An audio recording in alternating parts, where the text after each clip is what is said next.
São duas terças-feiras. É transe, interpenetração psíquica e sintonia. Vocês sabem o que é interpenetração psíquica? É incorporação. Não é? Esse é um termo assim, usado pelo professor José Herculano Pires. É um termo bonito, né? Interpenetração psíquica. E realmente, quando se fala em psique, se fala em alma, né? Então, chama de funções psíquicas, até a parapsicologia, não quis chamar de mediunidade, aí chamou de função psíquica. Quer dizer, psi é a abreviatura do vocábulo grego psique, quer dizer, alma, né? Então, funções da alma.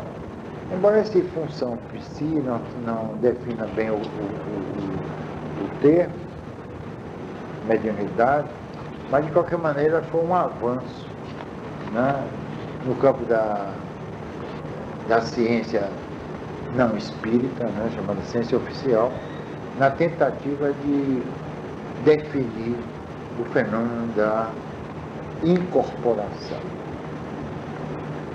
Na verdade, não é o termo incorporação, é o termo correto, né, que o espírito não entra no corpo, né, não se incorpora. Sim, chama interpenetração psíquica, porque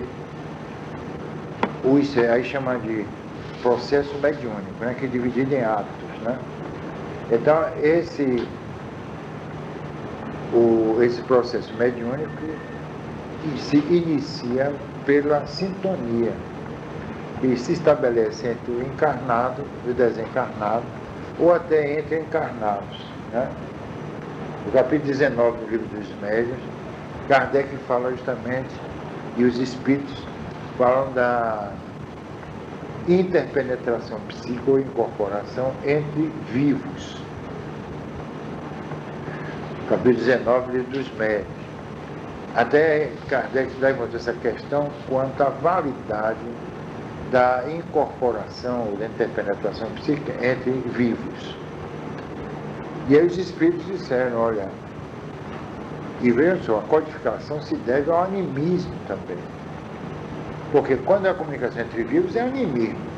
Quando é a comunicação entre vivos e mortos, então é mediúnico. A gente tem que fazer essa separação. Agora, a gente precisa saber o seguinte, e aí nem Kardec, nem ninguém ainda conseguiu estabelecer a fronteira, né, o limite entre a manifestação anímica e a manifestação mediúnica. Isso aí é uma coisa muito difícil, porque o próprio Espírito de Allan Kardec, olha, o Espírito do vivo se manifesta, e quando ele está se manifestando, ele está se manifestando como Espírito. Mas isso é animismo. E aí diz, olha, alguns espíritos que você evocou para ajudá-lo na codificação já estavam reencarnados. Então a codificação se deve também, e de uma forma assim, muito significativa, ao animismo. Aí vocês veem nesses centros espíritas por aí, pessoas que não estudam, ficam condenando o animismo. Isso é animismo, não é isso? Condena o animismo, veja que maluquice. Pois os próprios espíritos revelaram que alguns dos espíritos evocados por Kardec já estavam aqui reencarnados. Então eles saíram dos seus pontos. Por isso que Kardec fazia reuniões particulares em sua casa. Ele tinha um salão e ele fazia reuniões com algumas médicos e varava-se a madrugada a reunião. Ele aproveitava, as pessoas estavam dormindo, e aí, né? Ou então o espírito punha para dormir, porque tem uma Florence Mariá, por exemplo, uma médium inglesa, Florence Mariá, ela fazia o seguinte, aliás era americana, e ela escreveu o primeiro livro sobre a história do espiritismo na América, a partir de 1848, com as manifestações de Hadesville, né? com as irmãs Fox. Então, ela fazia o seguinte, ela saía do corpo e um dia fez uma aposta com um sujeito que era descrente. Então Jesus disse, olha, eu vou pegar você mediunicamente, até errou o termo, né? Ela não conseguia, eu não sabia, ela não tinha conhecimento espírita, mas era uma média extraordinária. E era uma pesquisadora, né? Mas ela nunca se disse espírita. Resultado, eu vou pegar você mediunicamente, ipsilítere, e no dia tal da vez, não, ele disse, vai ser impossível, porque no dia tal, né, a hora que você está assinalando, eu vou estar num banquete. Aí ela fez, tudo bem, foi bem, eram 8 horas da noite, às 20 horas, ela se concentra, sai do corpo e pega ele no banquete e se manifesta. Na vista de não sei quantas pessoas, mais de 80 pessoas. Né? Então, o espírito encarnado, ele pode provocar o transe no médium, no sensitivo. Veja a força de que a gente dispõe e muita gente não aciona essa força. Olha, nós temos uma condição assim, um tipo de energia, é uma coisa fantástica. Vocês descobrem isso quando estão com raiva, com ódio. Não é? Se vocês prestarem bem atenção, se vocês destilam ódio em direção a alguém, esse alguém passa mal. É a força da nossa energia, da nossa vontade, né? A gente elabora o pensamento, isso tem aí um livro, Pensamento e Vontade, de Ernesto Bolzano. Aí a gente arquiteta a coisa, está criando, depois impulsiona. Deseja o mal, isso faz parte até da própria magia. E não existe a rigor uma magia negra, uma magia branca.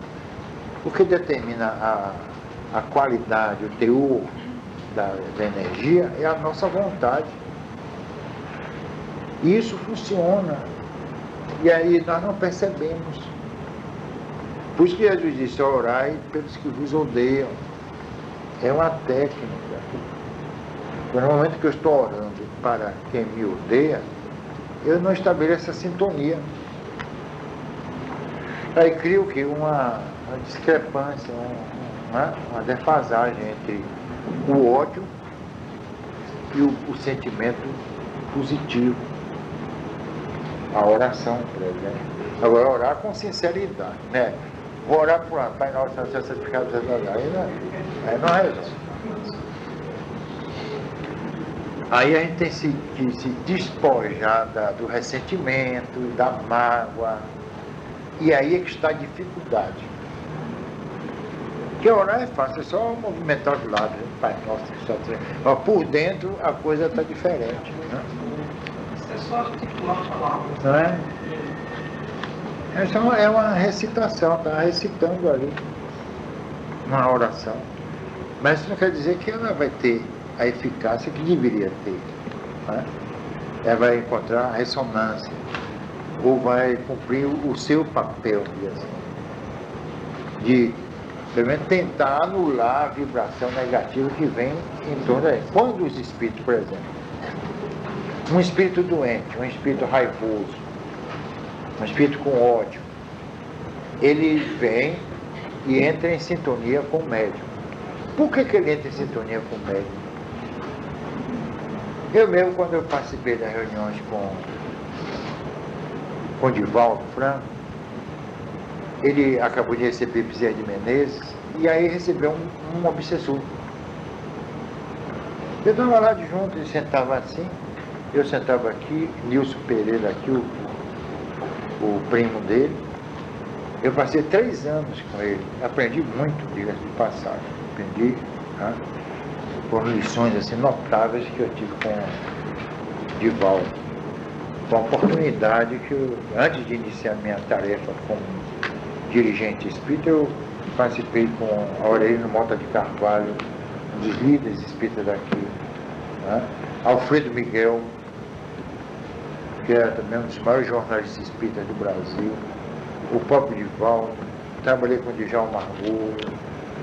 Me deram essa oportunidade, né? Para hoje ter um certo know-how, diria assim. Isso é vaidade, porque a pessoa humilde diz assim, eu não sei nada, eu não conheço nada. Se a pessoa me diz isso, eu não quero nem saber dela. Não vou aprender nada com ela. Que nada, eu não sei nada, eu sou um aprendiz. Agora, minha filha, eu não quero. Meu filho, eu estou atrás de aprendiz, eu estou atrás de mestre, né? Não é isso? Então eu vi Divaldo receber um obsessor. Aí as pessoas ficaram assombradas. Mas, olha, nós temos disponibilidades de vários teores em termos de energia. Repara Jesus. Jesus veio a este mundo. Então, ele se tornou o quê? Homem. Por que ele se tornou homem? Porque ele tinha um perispírito. Ele ainda preserva o perispírito. Então, logo, ele não é um espírito puro. Preserva, sim. Quando desencarnou, não voltou? Ali foi o perispírito dele, minha gente. Vocês tinham que comprar meu livro, Perispírito. Ali, bem. Vai lá, né? Aqui. Para saber o que é perispírito. Aqui.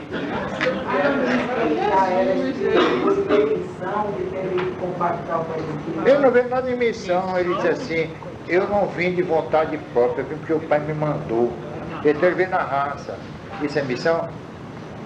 Eu também estou aqui na raça. Você pensa que eu gosto de estar aqui? Esse mundo assim maravilhoso, né? Lindo. Não tem intriga, não tem fofoca, não tem clima, não tem violência, não tem nada. Verdade, ele não já se purificou nessa encarnação, ele passou todas as provas.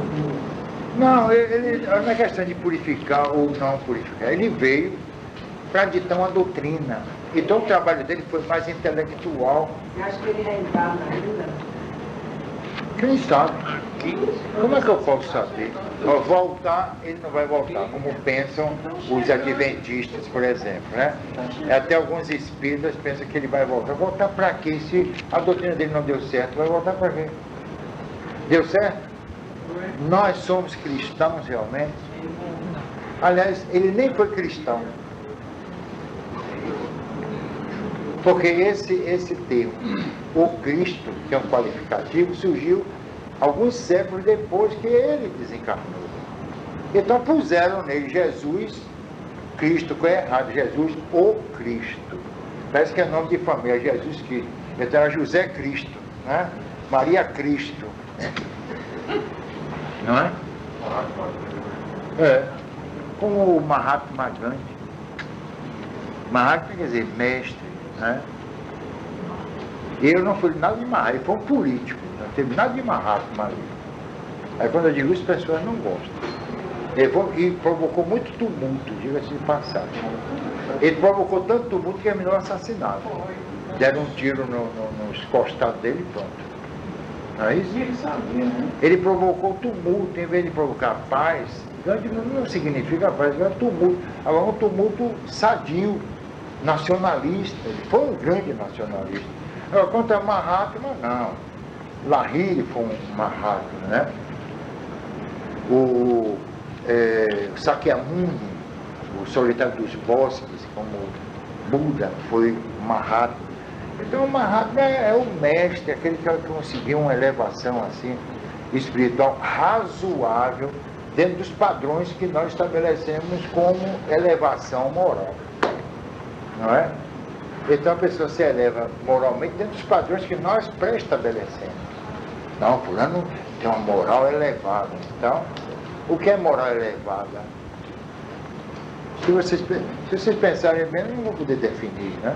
Então Jesus ele entrou em compatibilização, assim, né? E se compatibilizou com o quê? Com o que havia aqui. Aí os obsessores o arrebataram, não está lá? Então ele entrou em sintonia vibratória, não moral, mas vibratória. Então a gente tem que estabelecer certas diferenças, né? Ou, para dizer assim, estanque, dizer, olha, a sintonia, ela é multifacetada. Pode ser uma sintonia moral, como pode ser uma sintonia em nível apenas de emissão da bioenergia. Certo? Porque a pessoa pode ter uma elevação moral, como Jesus tinha e tem, claro.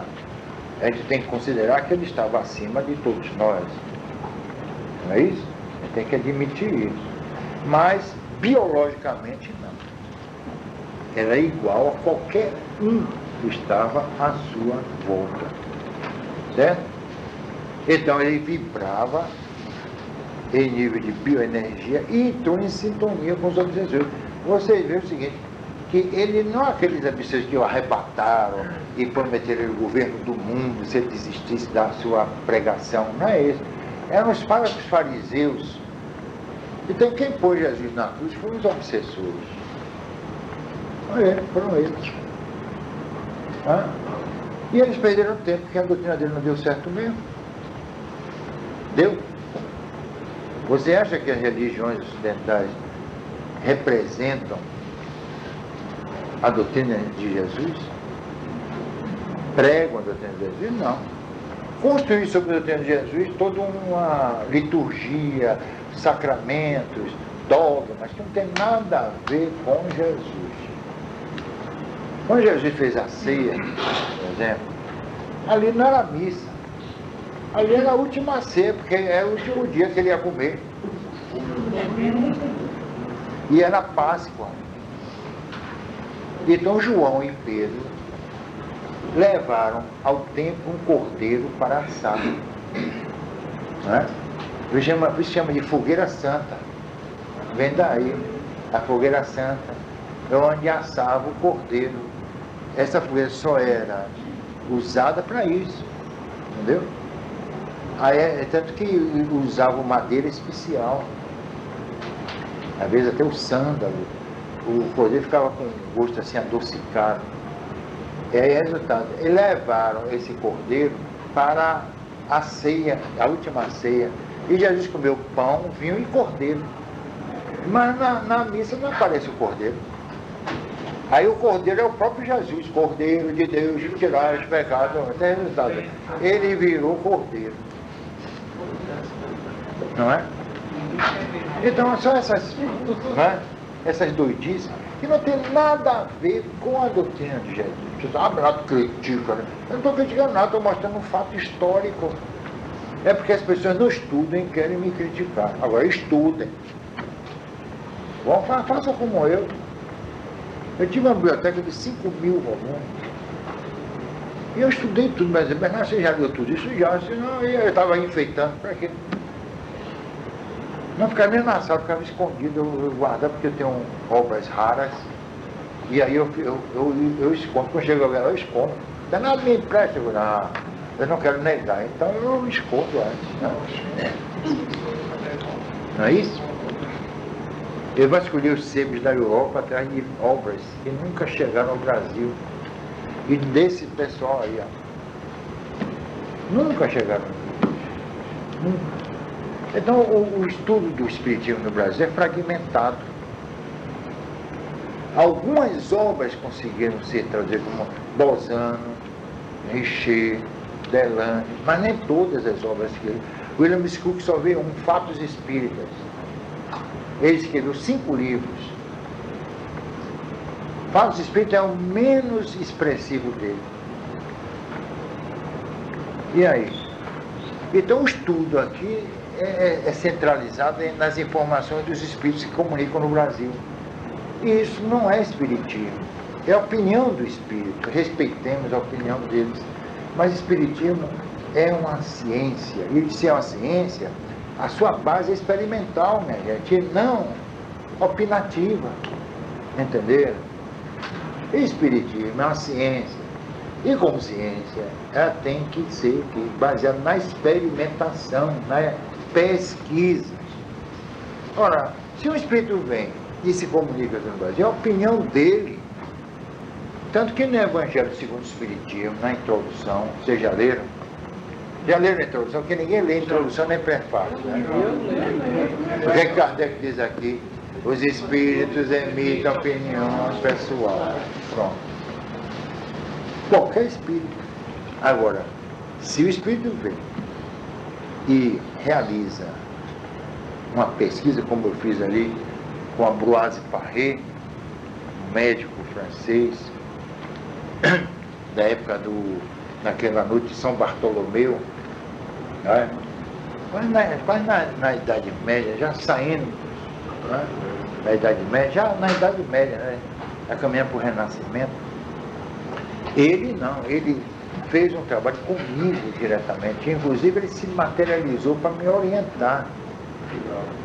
Ele só pode se materializar daqui para cima, daqui para baixo era vazio, para me orientar. Então eu tive belas discussões com ele, porque ele não era kardecista, ele não conhecia o trabalho de Kardec, mas era um arranca-rabo, eu espírito. Tem que o espírito, nada disso, o espírito é gente, igual a mim, igual a vocês. Vocês quando desencarnarem vão ficar o quê? Vão virar monstro, é? Vai aparecer rabo e chifre? E se vocês querem dar asneira de aparecer um ente querido, você vai ver o que acontece, é queimar pobre, é o diabo. Vai procurar Bernardo, como se eu fosse resolver o problema. O ente querido vem, o espírito vem, porque é o único lugar, é o único referencial que ele tem, a casa dele, a família. Se não ensinaram a ele que ele ia sobreviver, se não ensinaram a ele que ele ia preservar suas preferências, seus sentimentos, seus valores, o que é que ensina aí fora, gente? Morreu, acabou, pronto. É ou não é verdade? É vero ou não é? É. Aí chega aqui, vocês veem um discurso desse, mas será que esse cara é maluco? Será que é verdade o que ele está dizendo? Porque me ensinaram assim. É uma tradição, até é uma espécie de cabala. É uma espécie de cabala. Cabala é o que significa tradição. A tradição oral de família a família. Então, ninguém sobrevive todo mundo morre, é resultado. Quando morre um parente, é um Deus nos acuda, arranca cabelo, quer se jogar na cova. Uma vez eu vi isso no cemitério, eu digo, deixa ela se jogar, e agarra, estica, cadê o médico, injeção, e ela faz a maior palhaçada do mundo. Foi enterro de rico, porque dizem que pobre é que faz isso, né? Contrariou tudo aí. Foi uma disposição contrária. Então Jesus entrou em sintonia, quanto mais nós outros. Então os espíritos disseram a Kardec, nós interferimos em vossas vidas mais do que supomos. Então eles estão aqui, porque muita gente pensa que o espírito está dentro do centro espírita. Eu não vou lá porque eu tenho medo. Pois quem leva espírito para lá são as pessoas que levam. Eu que devia ter medo. Eu estou lá dentro do meu, daqui a pouco, uma vez eu estava no salão mediúnico, sozinho. Eu cheguei cedo, aí fiz uma prece, aquela tranquilidade, aquela paz. Eu digo, meu Deus, que vibração minha, daqui a pouco. Não foram os assistentes que chegaram, não, foram os próprios médios, mas esculhambaram com tudo. A vibração mudou completamente. Então, quem leva o que não presta lá para dentro é a pessoa. E ali é um lugar maravilhoso. Agora, as pessoas vão lá e contaminam, é como se fosse um vírus. E pronto, é uma virose, né? Moral. Né? Então, a sintonia, o transe, por exemplo, o transe é um estado provocado justamente pela essa interpenetração psíquica. Agora, cada indivíduo tem e apresenta e revela um tipo de transe, assim, vamos dizer, diferenciado, certo? as pessoas, se vocês, aqui vocês vão ler aqui os depoimentos de muitos médiuns, né? Olha assim, eu me sinto, por exemplo, aqui tem de Daniel Danglars-Romme, né? Ele foi pesquisado por William Crookes.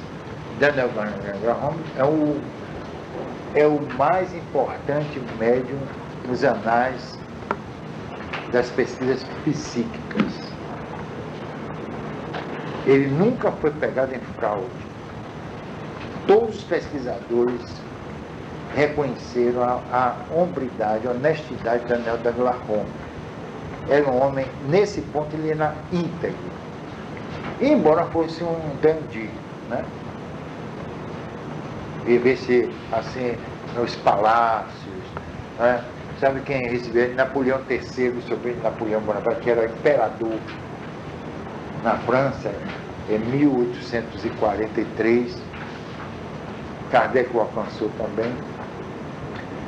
Ele era convidado nas cortes europeias para fazer reuniões fantásticas mesmo. Mãos se materializavam, havia a interpenetração da matéria através da matéria, é chamada física transcendental. Embora ele não fosse físico, e o conhecimento dele e de humanidades, né, já fosse reduzido, mas ele provocava fenômenos fantásticos. Daniel Danglars-Romme. Então ele conta aqui o que ele sentia no transe. Agora, tem uma coisa, o transe também apresenta algumas particularidades. Isso vai depender do tipo de espírito, né? Então, a reação do médium à aproximação de determinado espírito, né? Essa reação se diferencia de acordo com cada espírito. Por exemplo, um médium, né, tarimbado, como se diz por aí, um Chico Xavier, o que é que acontece? Ele receber Emmanuel é um tipo de vibração, mas se ele receber um Cruz de Souza, ou melhor, um poeta brasileiro comprometido, moralmente comprometido, né? Augusto dos Anjos, por exemplo, foi naturalista, não acreditava em nada, era um ateu, não é? E aí dizia francamente que você é uma monera, vem de outra era, pólipo de perdidas em trânsito do caos telúrico proceda. Entenderam aí? Então esse do caos telúrico proceda é o quê? É aquele do pó vier, então pode retornar. Ele era ateu. Ele não acreditava em nada. Aí, resultado, ele vem se comunicar com o Chico Xavier. Não cria um abalozinho no médium?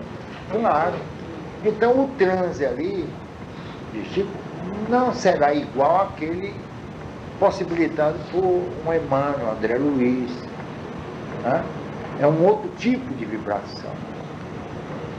E o Espírito vem confessando a sua descrença, a sua incredulidade. Vocês veem, por exemplo, um livro espetacular, para mim é o melhor livro de Chico Xavier, Parnaso de Além Túmulo. Hein? Foi o primeiro e um grande livro dele, carro-chefe, para mim, minha opinião. Porque a Academia Brasileira de Letras nomeou uma comissão para analisar esse livro.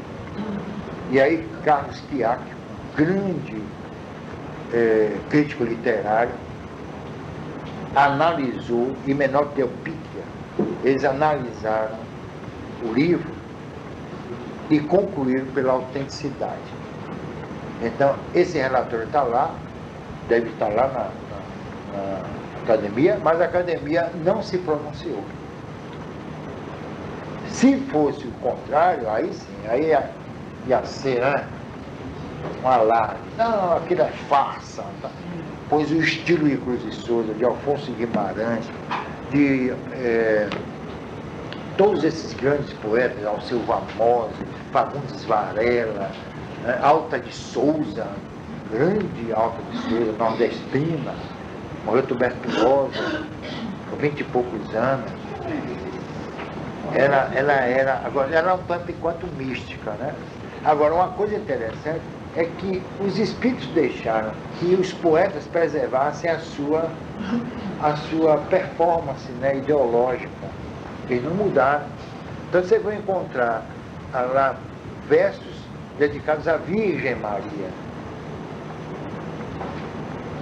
Eles conservaram a sua ideologia, as suas preferências, né? O seu modus vivendi. Eles preservaram. Isso autentiza ainda mais a obra. Porque nós espíritos não admitimos virgindade de coisa nenhuma, né? Vocês veem isso no livro A Gênese, peguem lá a Gênese. Vocês vão ver que Jesus foi gerado como todos nós. Senão Deus ia contrariar a própria lei, né? Da concepção. O que é que tem? Será é vergonhoso nascer de um ato sexual, minha gente? Entre esposos? E Maria casou com José, né? Não casou? Está lá? Então. Hein? Teve. E Jesus teve irmãos. Agora, o único irmão que ele amou foi Jaime, chamado Jacó, que ele indicou para tomar conta do colégio apostólico. Não foi nem João, nem Pedro, nem Tiago. Agora escondem isso, né? Acho que foi Pedro. E Pedro é o pai da igreja, né? E Pedro que mais negou Jesus e mais encheu o saco de Jesus. A ponto de Jesus chamar Pedro de pedra de tropeço. Você é minha pedra de tropeço, seu estupício. Devia dizer assim, né? Mas era chato, né? Jesus um dia foi falar, preconizar a sua morte, né? Então, é preconizar também a coisa de pré-cognição, né? E preconizar também, pode usar esse termo. Aí Pedro chamou Jesus assim: mestre, não diga isso, é sinal de fraqueza. Aí ele deu um estouro nele: afasta, espírito imundo, tá? E pintou o diabo com Pedro. E Pedro nunca teve em Roma também, viu? Olha o conflito aí se estabelecendo, né?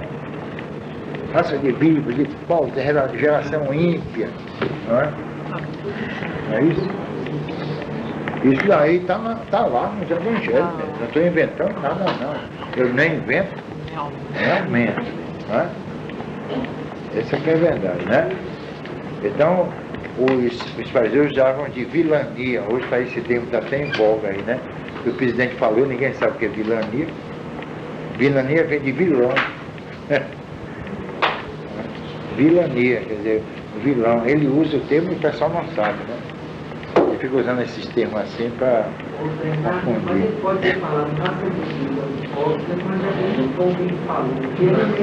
Agora, do tom. Então ele fez assim: raça de víboras. Não foi não? Que tom? Foi assim? Mas acontece falar.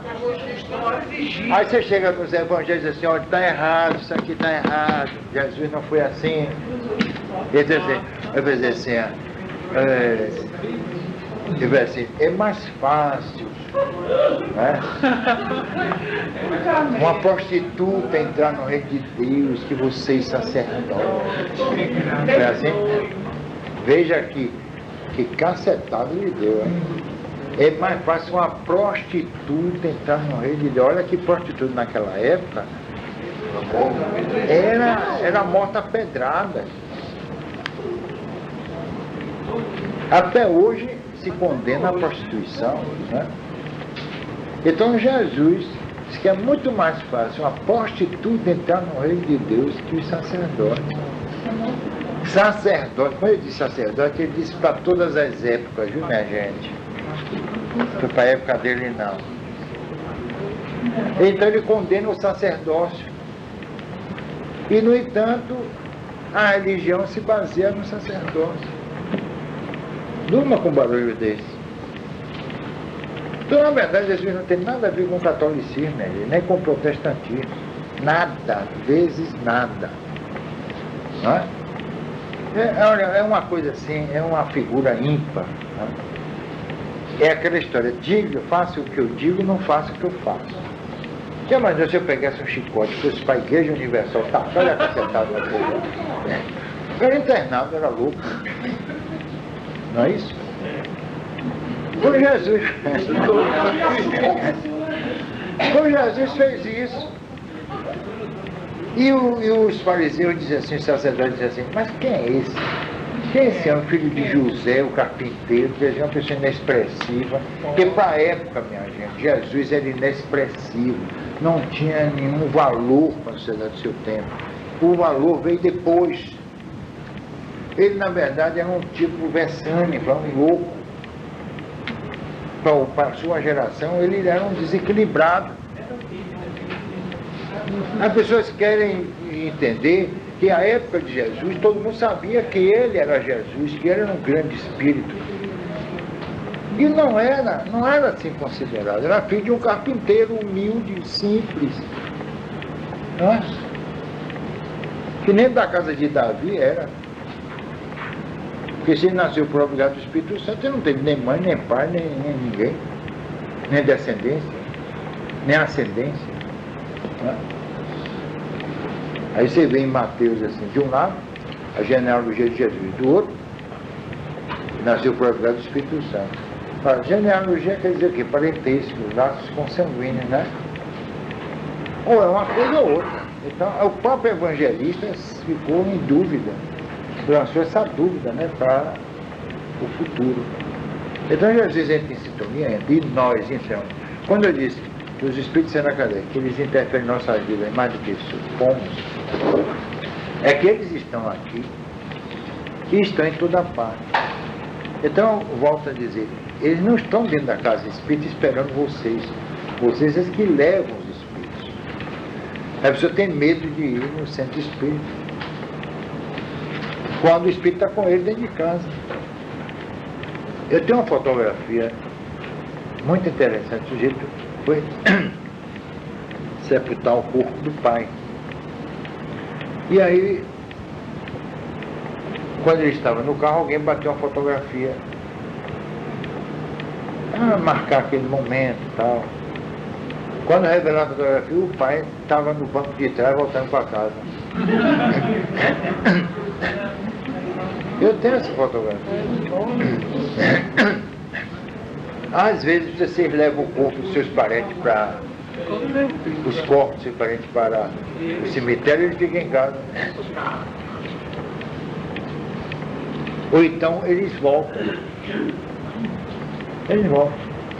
Hoje mesmo tem uma pessoa aí, né, que mora numa casa antiga em Nazaré e que tinha uma tia que era muito afeiçoada da casa e tal. Esse pessoal, quando gosta de um lugar, se segura.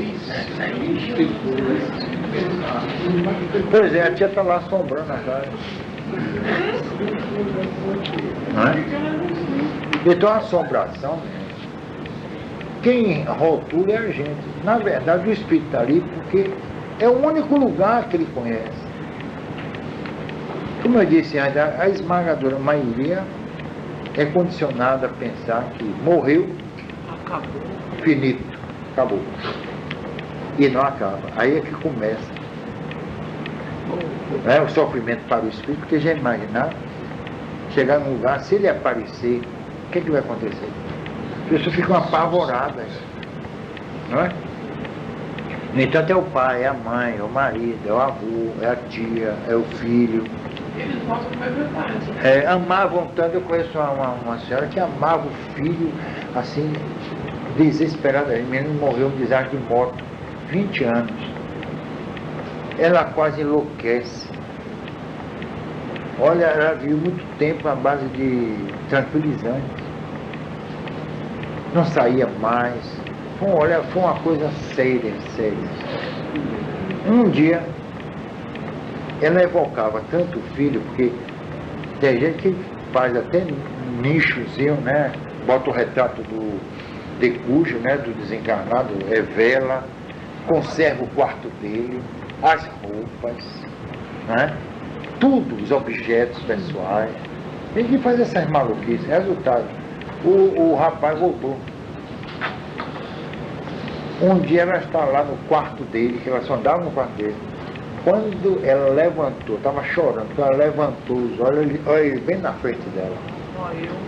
Foi um grito só. Quase se joga da janela abaixo.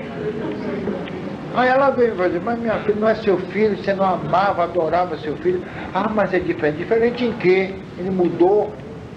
Como é que ele estava? Ele estava com a máscara, estava diferente. Estava gordo, magro. Ah, ele veio porque você ficou chamando o tempo inteiro. O tempo todo. Aí pronto, olha. Olha lá. Resultado. Ela se desfez de tudo dele, mas vendeu a casa. Veja só, com medo do filho. E, mas menina, você não ficava aí chamando o menino toda hora? Hã? Aí é que está, com saudade. Quando chega o objeto da saudade, pronto, aí desaparece. A pessoa morre queimada, vamos dizer assim, quando ele vem, a aparência dele é a mesma ou é assim, queimado? Ele pode aparecer queimado. Com os estigmas? É, pode. Agora, há espíritos que se recuperam e voltam. Às vezes até, nós temos um parente muito querido dentro de casa e a gente não percebe. E se ele for visto, ele pode aparentar outro aspecto. O espírito, para o espírito é muito maleável, ele pode vir com a aparência de uma vida anterior, por exemplo, né? Uma espécie de transfiguração. Quer dizer que ainda vai depender da evolução do espírito, do conhecimento. Né? Não, tudo é manifestado pela vontade. Sim. Olha, é assim, olha, por isso que não se pode estabelecer o conceito de tempo, espaço, no mundo imponderável. Os cientistas, os pesquisadores no primeiro mundo já estão chegando a essa conclusão. Por isso que criaram aquele antimundo, antimatéria, não sei o que lá. Que a antimatéria não é matéria contra a matéria, né? É o mundo que nós conhecemos chamado mundo dos espíritos, né? Aí está surgindo a fluídica e aí por diante, né? Então, nesse plano, os espíritos estão aqui. Eles existem nesse plano. É isso aqui, ó. Isso é o mundo espiritual. O espiritual não é lá em cima, não. É aqui mesmo. É isso aqui. Aqui há muitos espíritos, aqui há 2 ou 3 aqui, ó, do meu lado. Vocês estão vendo? Não é bom vocês não. É feio. Não, mas você entendeu. É. Aí, resultado, eles estão aqui. Aí quando eles aparecem, é um Deus nos acuda, né? Não é verdade? Outro dia me telefonaram aí dizendo que Bernardo, meu irmão tentou suicídio. Por quê, né? Ele começou a ver espírito dentro de casa. E aí o espírito ameaçou ele se jogou da janela. Eu digo, qual era o andar? Fizeram o térreo. Ele por isso que se jogou.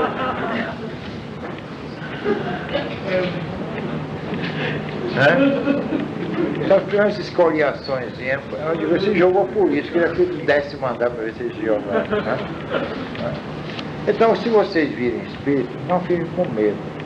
Estabeleçam um contato com ele. E tudo depende da vontade dele. Então, é o resultado. Se o espírito está aqui e ele pensa, está em outro lugar, na mesma hora está. É mais veloz do que a luz.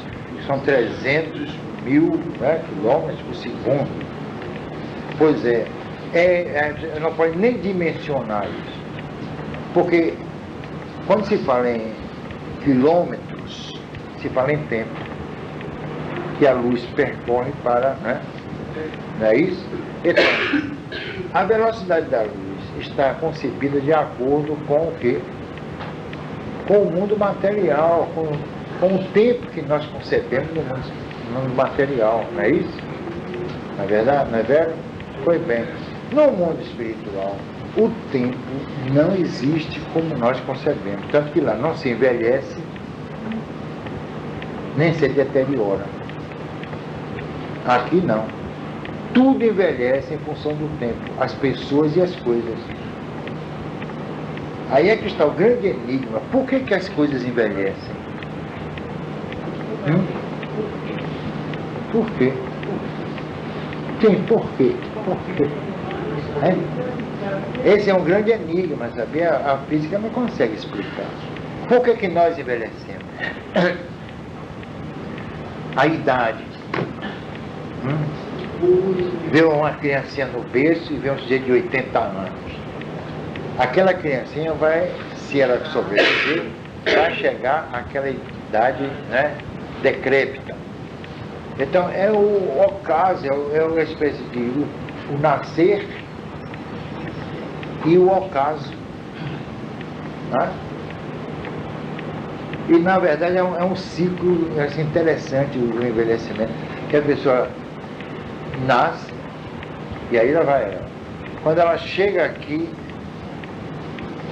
estabelece uma sintonia entre o nascimento e a velhice. Aí, na verdade, ela vai renascer para a vida espiritual e pode tomar uma aparência que ela desejar. Está vendo?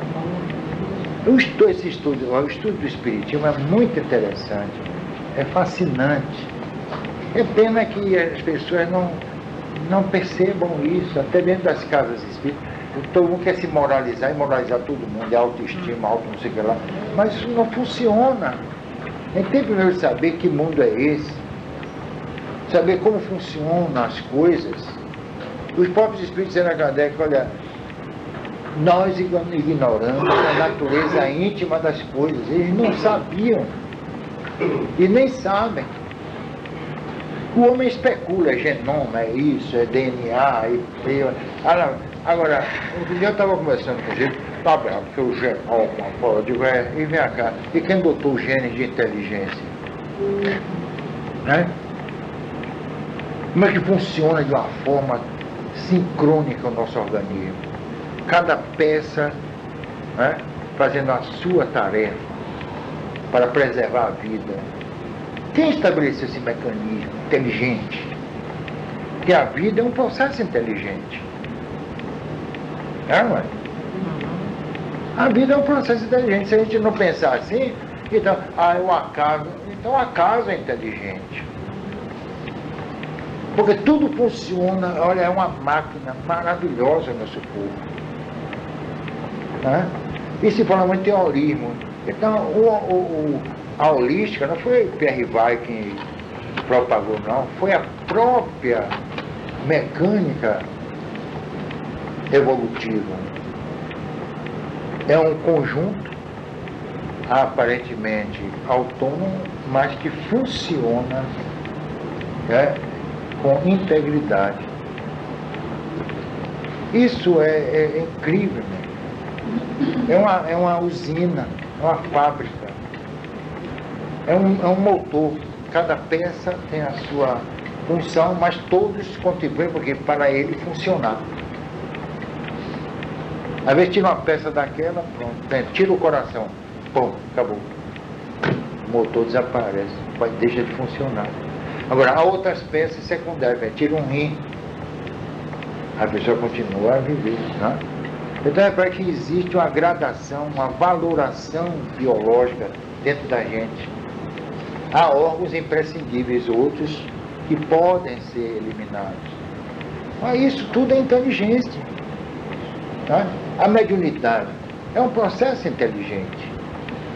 Como o espírito pode vir e entrar em contato com a gente, estabelecer essa sintonia? Qual o objetivo da mediunidade? É a pessoa incorporar espírito e se sacudir, a gente faz um escândalo, né? Tem lá no centro mesmo. Cristiane Amaral que o diga, né? Eu digo, minha, você vai quebrar esse pescoço. Vai ser um negócio de doido. Já viram Cristiane incorporar? Cada médium tem a sua característica. Um fica fungando, outro fica gemendo, outro fica... A função da mediunidade é muito mais profunda do que sonha a vã filosofia dos próprios médiuns. A mediunidade, ela tem uma... vocês veem um livro, Parapsicologia, Materialismo Histórico, de Humberto Mariotti, um pensador argentino. Ele fala na mediunidade social. Em tudo a mediunidade está presente. Em tudo. Não é só dentro do centro espírita, não. Em qualquer atividade que o homem exerça na sociedade, a mediunidade está ali com ele. Um exemplo, a inspiração e a intuição. Existe uma diferença entre intuição e inspiração? Existe. Né? A inspiração vem de fora para dentro, a intuição de dentro para fora. A intuição é o espírito agindo sobre os órgãos, né, funcionais e revelando alguma coisa.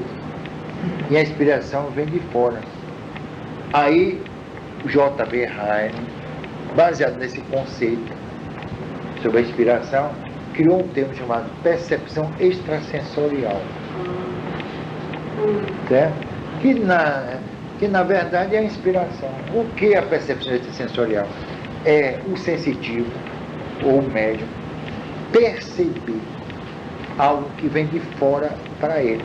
Por exemplo, ideias, pensamentos, posturas, a vários níveis, em vários níveis. Então, isso daí chama de inspiração, é o grande estalo, né? É a eureka.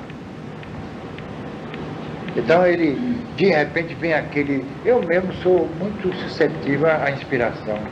De repente vem aquela ideia que eu lanço para vocês. Mas não é minha. Eu sou apenas, isso chama de mediunidade. Eu estou transmitindo, porque mediunidade não é só incorporação não, minha gente. Vocês peguem no livro dos médiuns, vocês vão ver os vários tipos de médiuns. Kardec não classificou os vários tipos de mediunidade. E mediunidade é uma só. Agora, ela se adequa às condições orgânicas, psíquicas, mesológicas, quer dizer, culturais do sensitivo. Então, a mediunidade é uma faculdade. Agora, que se desdobra e que se apresenta de uma forma assim variável, de acordo com a situação orgânica do médium, psíquica, mesológica, e aí por diante, até mesmo em nível de suas ideias religiosas, políticas, científicas. Quantos cientistas aí? Einstein mesmo, ele foi um trabalho de percepção extrasensorial, a lei da relatividade. Né? Quantos grandes, os grandes descobrimentos, né? As grandes invenções se devem à inspiração. Fernando que já perguntando, eu estou com algumas Já está perguntando. Estou com algumas pendências. Pendência, tá? A pessoa assim, a pergunta se pueril, mas não tem nada a ver não. Sempre tem alguma coisa que está assim, precisando desbloquear. Desbloqueio então. Sócrates, né? Se eu sabe porque sei que nada sei. Você sabe que nada sei, Então, se você não sabe, não pergunte. Eu vou perguntar justamente. Você vai continuar. Olha, se você sabe que nada sabe, não pergunte, porque você vai saber. Aí você nunca mais vai dizer, eu que sei que nada sei. Aí já não Olha, minha gente, esses pensadores usavam frases de efeito. Isso é mais uma frase de efeito, porque na verdade ele sabia que ele era um gênio. Justamente. É uma falsa modéstia, né? Falsa humildade, né? Se eu chegasse aqui para vocês, o que eu sei que nada sei, vocês iam embora. Esse cara não sabe nada, o que eu estou fazendo aqui? Para ele segurar essa fonte, viu? Sobre o transe e interpenetração psíquica e psicomotora. Leon Denis afirma assim, deixa eu ser o assunto esquerdo. No invisível. É do invisível, ele é assim. Esse é o que ele é assim. Quando o transe é pouco profundo, quando o transe é pouco profundo, ele diz... É a coisa da consciência, né? Ele fala que o desprendimento, ele não é muito eficaz, vamos dizer assim. Não, ele é mais profundo. Ele não, o perispírito não se distende muito, né? O espírito não é muito não eficaz, vamos colocar assim, tá? E ele diz adiante. Então, as personalidades dos médios, eles se confundem entre si. Adiante ele fala, vazia, necessário desta arte, desta arte, né? Assim, vazia necessário desta arte que pudesse ser analisado, observado,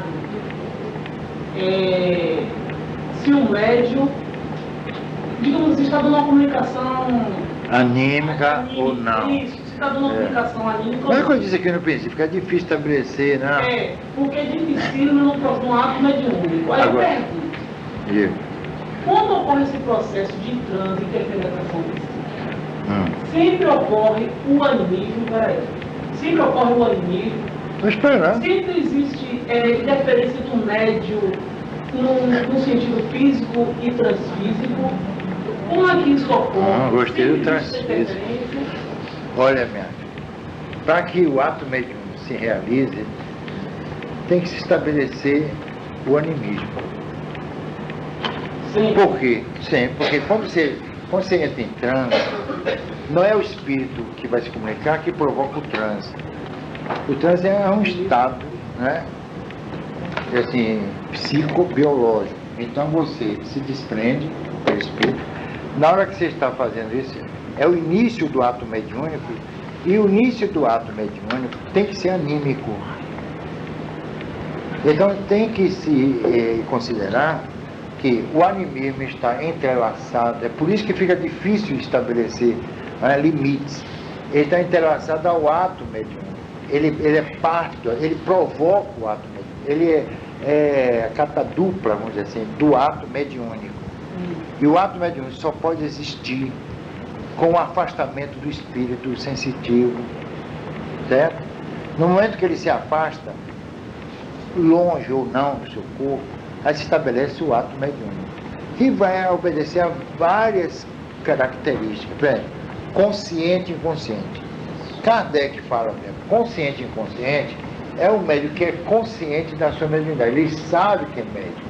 O inconsciente é aquele que não sabe que é médium. Então, na classificação de Kardec, consciente e inconsciente, é assim que funciona. Agora, alguns autores acharam por bem aprofundar a coisa, ou tentar aprofundar.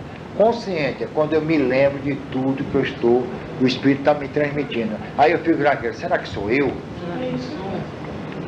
Aí, logo no início, os médiuns que iniciam o trabalho, no campo mediunato, eles têm essa dúvida, será que sou eu? Porque,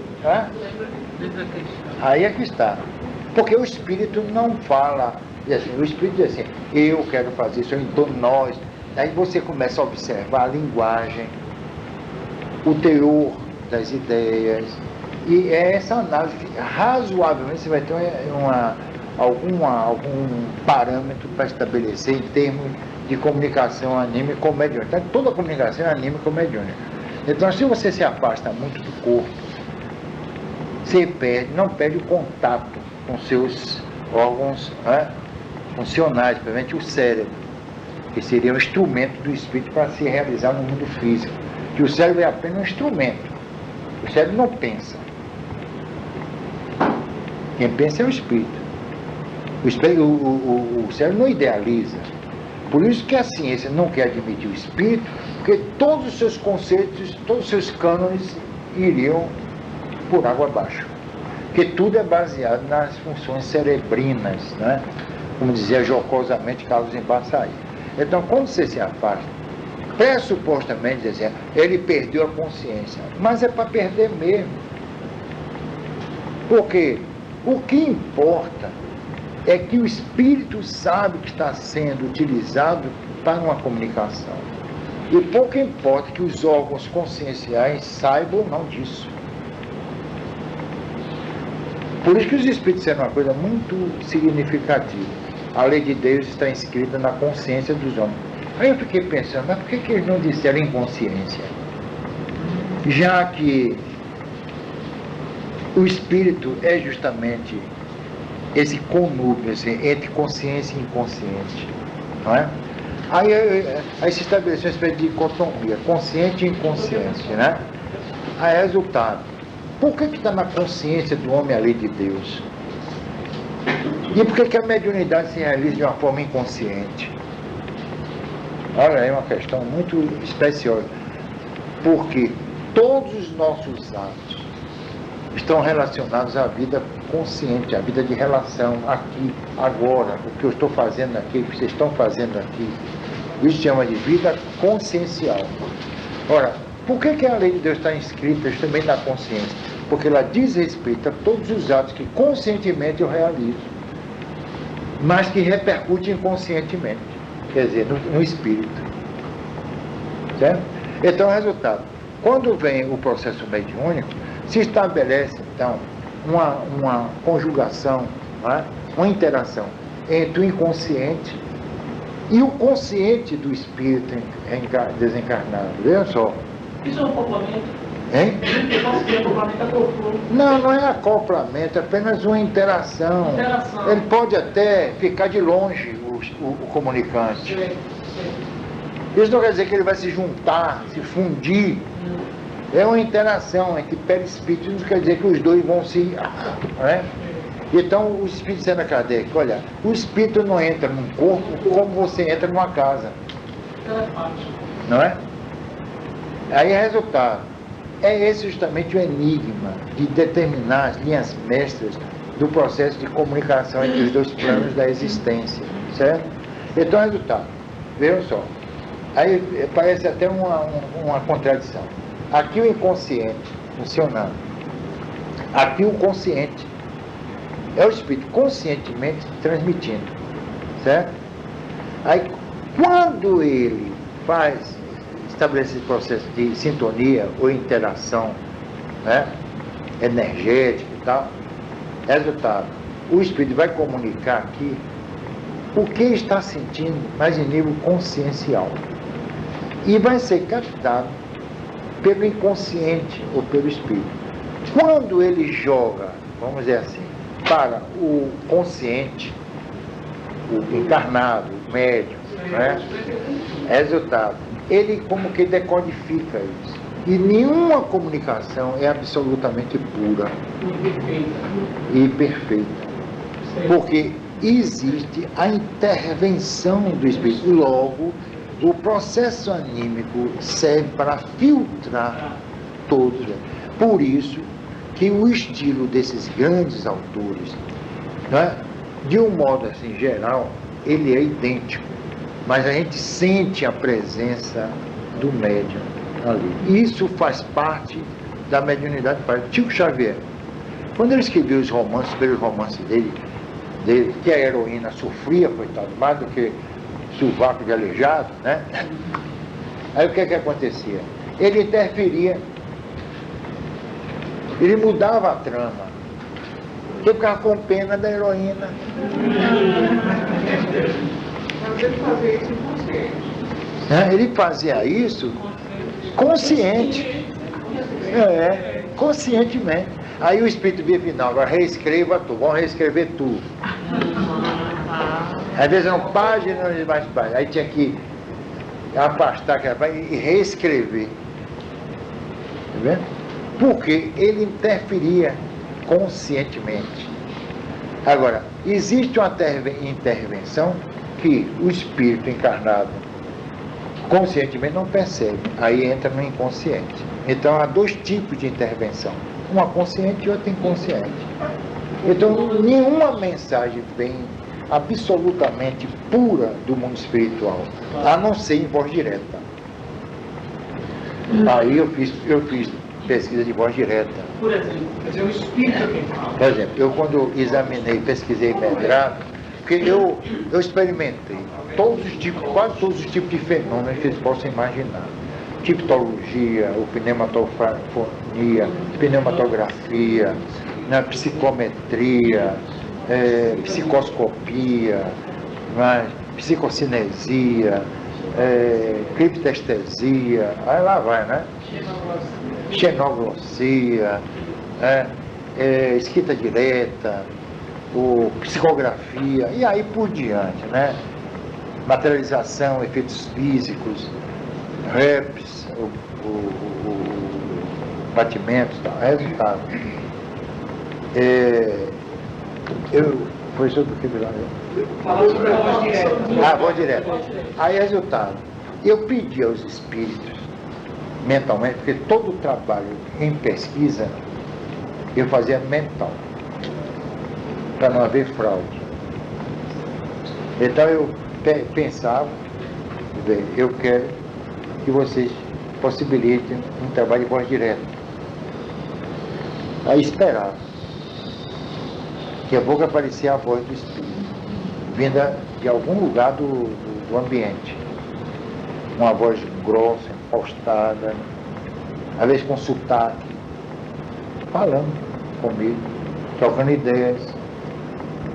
Aí perguntaram até, foram 8 pessoas, né? Perguntaram, vem cá, Bernardo é conhecido no mundo espiritual, quem eu não conhece aqui? Todo mundo me conhece lá. Primeiro, sou famoso lá. Agora, depende da fama que eu tenho, né? Também não ousaram perguntar se era boa ou não a reputação lá, né?